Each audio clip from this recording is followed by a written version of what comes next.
Andy, you've been doing some stuff. PlayStation 5 Pro, you got yours yesterday. You ran some tests. I saw on your channel you uploaded a video kind of comparing. I haven't heard your thoughts. What are they? Is PS5 Pro worth it to Andy Cortez?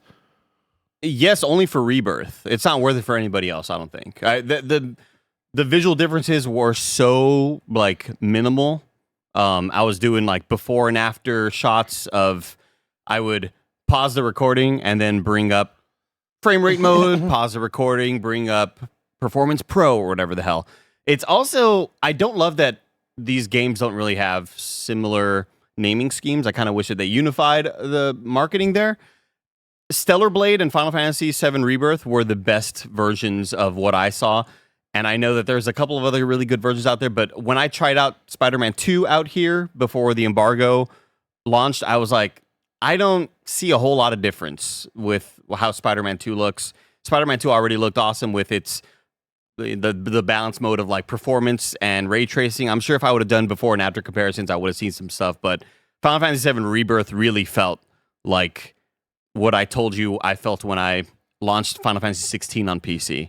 And I was like, dude, this feels like a different game. This looks like somebody took a, sometimes you put a screen protector on your phone and it's kind of makes everything look soft. It looks like they scrubbed off the sheen and now it's really good and clear. That's how I felt with Rebirth. I was so blown away and impressed by how awesome it looks with that pisser. The pisser's just doing so much good work upscaling it to look like quality mode, but having the 60 frames per second was absolutely incredible.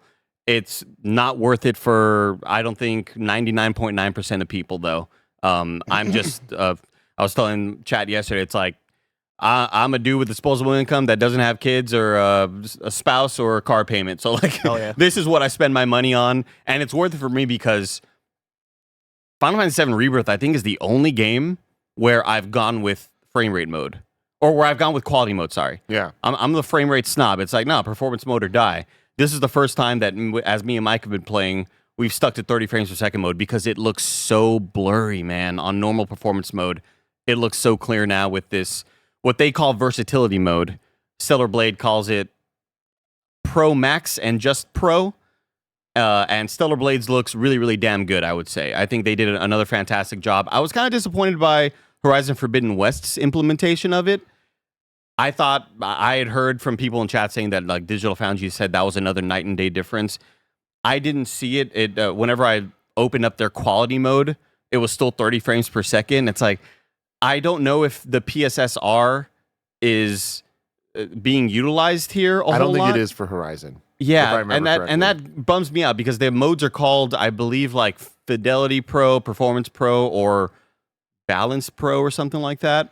And I did not love kind of what I saw with Horizon Forbidden West, unfortunately. Hopefully they keep on working at it. But Demon Souls looks awesome, and it's again, really hard to tell the differences. But I could see on my 4K OLED monitor that when I switch to this new PS5 Pro mode, which that mode is called PS5 Pro, thank God. They didn't go with a weird naming scheme. It's 60 frames per second, but just with the quality of what you're used to with the 30 frames per second mode. Looks awesome. That game still looks unbelievable. I can't believe it. And then I did the Bloodborne test, and it was just such a massive cope that I had where I booted this sucker up. I just created a quick character and just wanted to get to the scene where you wake up in Yosefka's clinic, and I was like, oh, hold on a second. This looks actually really good. And I went through the pain of getting my other PlayStation, normal PS5, booted up, logged in there. And then it was you have to restore your licenses. This is a whole pain in the ass. But eventually I was able to get it to a point where I could do a before and after. And it was just me being I think this is sharper. Yeah. And I don't really think it was much sharper. But yeah, for most people, I would say don't buy this. I don't think it's worth it right now. I heard that the Dragon Age Veilguard balanced or PS5 Pro mode is kind of broken, apparently. That's what some people were telling me that Digital Foundry was saying. So I'll wait for that to get updated. And I don't think this is worth it for a whole lot of people, but I'm excited for what Ghost of Yotei could do with it in the future, where people developing it kind of already have in mind this hardware and the limits that they can reach and maxing out there.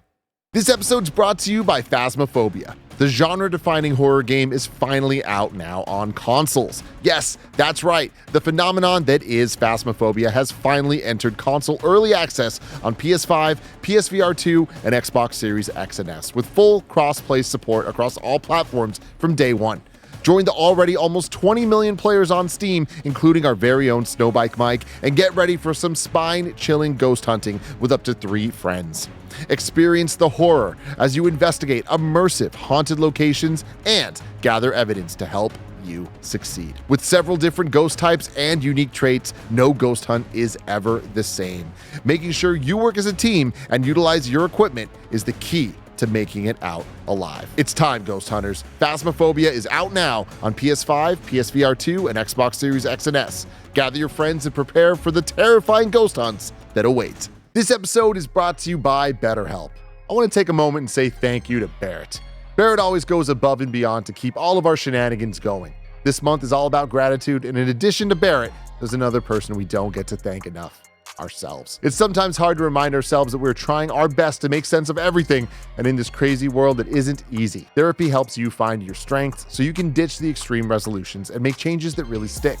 You can get out of your negative thought cycles and find some mental and emotional peace, and it can give you the tools to find more balance in your life. Some of my best friends use BetterHelp and love how helpful it can be for learning positive coping skills and how to set boundaries. It empowers you to be the best version of yourself, and it isn't just for those who've experienced major trauma. Just fill out a brief questionnaire to get matched with a licensed therapist and switch therapists anytime for no additional charge. Let gratitude flow with BetterHelp.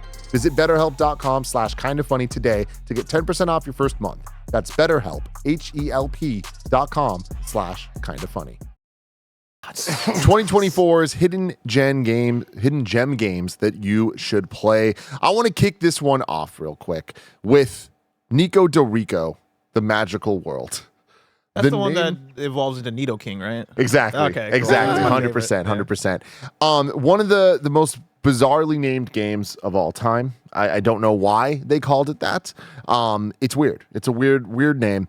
I love this game wholeheartedly, and it's a very, very easy recommendation to a couple people here, specifically Blessing and Barrett Courtney. I feel like this is a game that y'all would really for sickos, really what I'm love. understanding. Oh, the furry's about to go sick with this. Well, one. Yeah. Here's the thing. I want to start with just a couple things that I'm excited to see. I need to say about the games, just before you even look into it too much.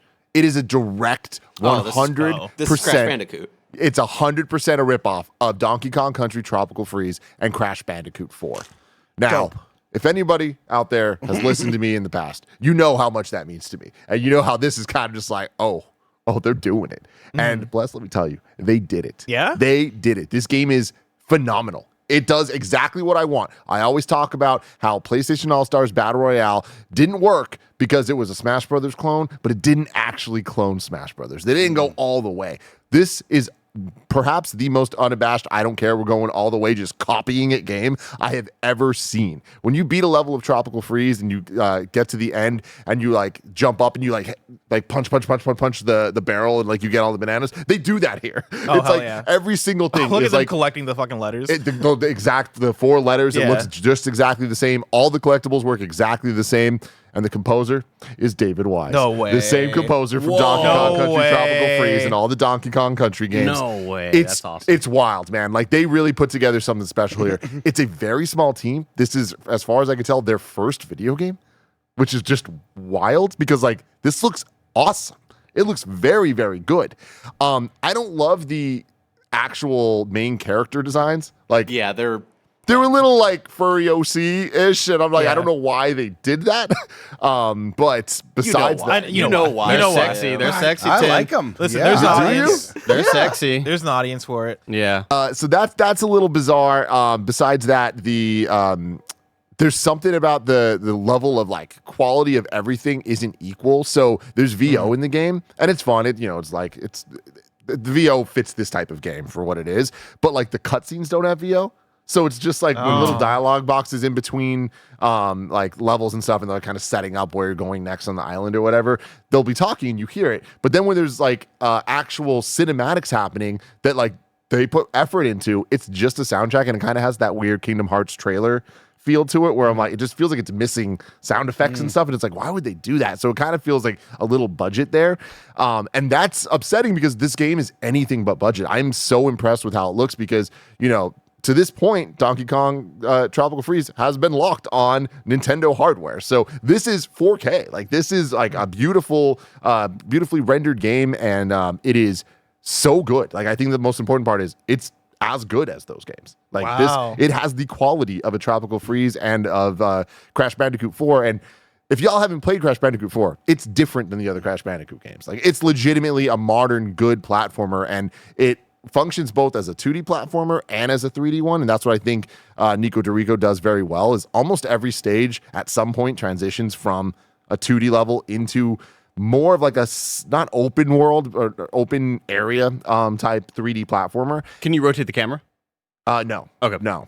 Because it's guiding you just like the Crash 4 and the Tropical Freeze have done. But it's so damn good. Like, bless, you need to give this one a shot. Well, is it out? Like, where sorry. That's actually the most important thing. I looked on Steam and it said not to be announced. Tim, I want this. Or to be released, yeah. So it's on all consoles now. I think it's not on Steam yet. Okay, gotcha. Yeah, but it is on all the consoles. And what's wild about this is they announced this game around Summer Game Fest this year.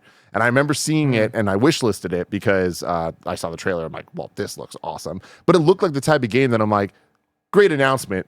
I don't know I'm ever actually going to play this game. Like, it looks like way too ambitious for what they were going for. And also I thought they might get sued or like, you know what I mean? Like, Nintendo would never. So I don't want to fall in love with this world and then have it ripped from me. Yeah. But it's one of those like ones that I just kind of mentally noted of like, oh, I hope that in a year or two I check back in on this and there's another trailer saying it might come at some point. And I saw it come up again on my Twitter a couple weeks ago.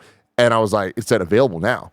And I was like, excuse me? What? Like, there's no way. And I got home, downloaded it. And I just like was blown away by how good this thing is. Like on the Kind of Funny scale, I'll give it an 8.5 out of 10. Wow. Which is that's higher than I thought. Great. I mean, honestly, I do believe that it has the qualities of a 9. I think that how much of a ripoff it is, I feel like I got to take some points away from it. And what I was saying of just like the weird VO stuff, some of the character designs, I'm like, I just don't like them. And I feel like the latter half of the latter quarter of the game, some of the gimmicks are a little less inspired and less quality than the rest of it. But if you guys like platformers, 2D or 3D, I recommend this game. It is so freaking good. Nikoderiko, The Magical World. Yeah. That's Nikoderiko, The Magical World. Came out October 15th on console, so Switch, PS5, and Xbox.